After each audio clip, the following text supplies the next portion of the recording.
Intensos bombardeios de Israel atingiram centros de comando ligado à segurança interna do Irã.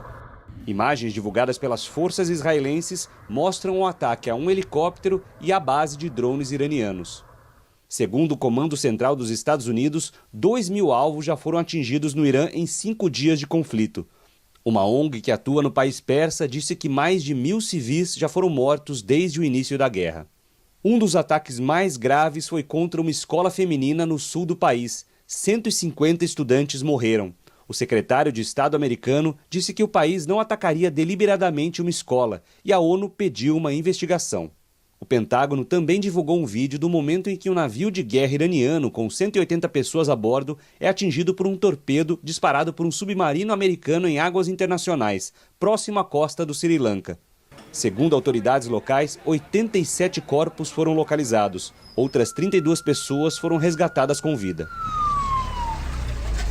O conflito também se intensificou no Líbano. Um ataque aéreo israelense atingiu um reduto do grupo Hezbollah em Beirute. Prédios residenciais e um hotel foram atingidos, com pelo menos 6 mortos. Outras 11 pessoas morreram em operações na capital libanesa. Imagens mostram fumaça perto do aeroporto internacional de Beirute.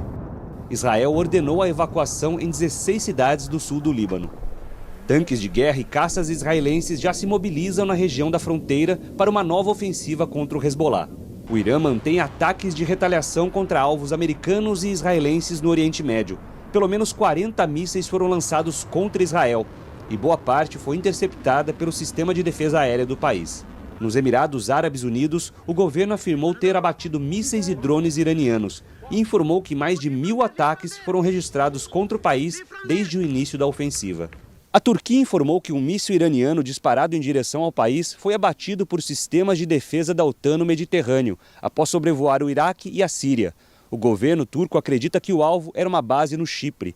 O ministro das Relações Exteriores do país pediu ao Irã que evite ações que possam levar à escalada do conflito. A Turquia faz parte da Aliança Militar do Atlântico Norte. O artigo 5 da OTAN estabelece que qualquer ataque contra um dos membros é um ataque contra todos os 32 aliados. O artigo só foi acionado uma vez, após os atentados terroristas de 11 de setembro de 2001.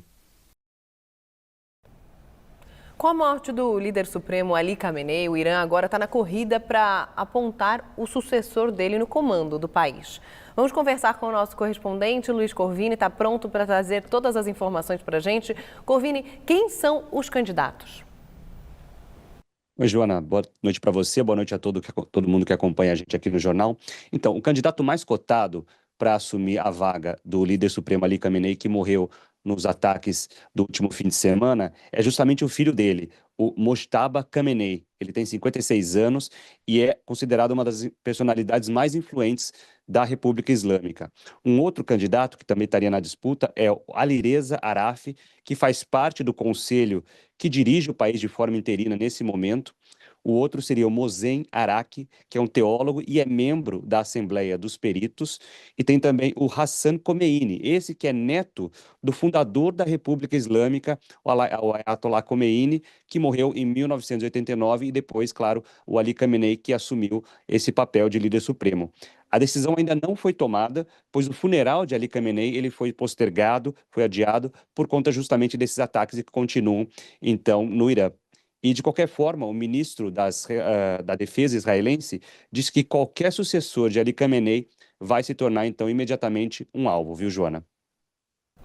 Corvini, outro assunto que eu queria falar com você é a respeito da situação que foi causada por Donald Trump, as falas dele, contra os líderes europeus, porque não apoiaram a investida dele contra o Irã. Tem Espanha, tem França, tem Portugal no meio dessa vez? Isso mesmo, criou-se uma tensão política aqui na Europa, porque o Trump, ele já falou que ele reclamou do Reino Unido, ele reclamou da Espanha, ele ameaçou cortar relações comerciais com a Espanha. Isso porque os dois países não permitiram que os Estados Unidos usasse as bases desses países para ações ofensivas contra o Irã. O primeiro-ministro espanhol, o Pedro Sánchez, retrucou, dizendo que Trump está brincando de roleta russa com o destino de milhões e que a Espanha não vai ser cúmplice disso. Daí o presidente francês Emmanuel Macron saiu em defesa do espanhol, e até o Irã também agradeceu à Espanha por se opor à guerra.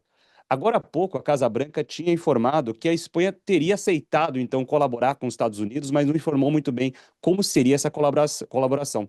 Daí, o ministro das Relações Exteriores da Espanha já tratou de negar essa afirmação.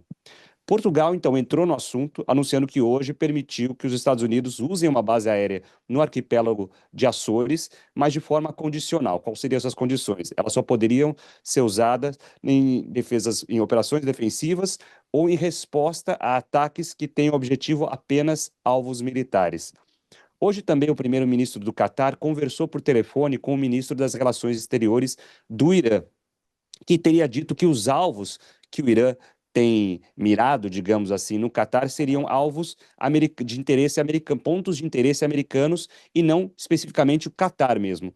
O primeiro-ministro do Catar, ele rejeitou essa alegação, criticou duramente o Irã, acusando o país de arrastar os vizinhos, então, para a guerra.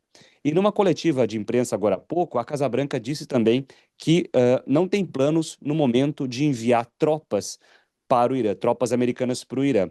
E agora há pouco, uma última informação é que o Senado americano acabou de rejeitar uma votação que buscava, então, limitar os poderes de Donald Trump nessa ofensiva ao Irã, viu, Joana?